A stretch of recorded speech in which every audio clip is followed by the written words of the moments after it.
What's up guys, you're watching Sid Gaming and today we are going to talk about the PS4 error NP-40833-8. It's a cannot sign in. So here we go to settings and view PlayStation Network services.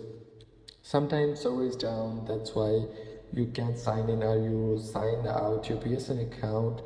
So here we go, you just check your region and the server. Your server is running up on your region, so here is working up and good. If not working, then just wait, Sony will fix this up automatically.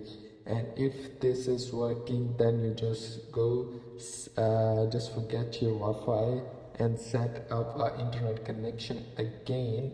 So here we go, just get back and go to the sign out to your PSN account and then sign in again. So simply, that's how you can fix this error.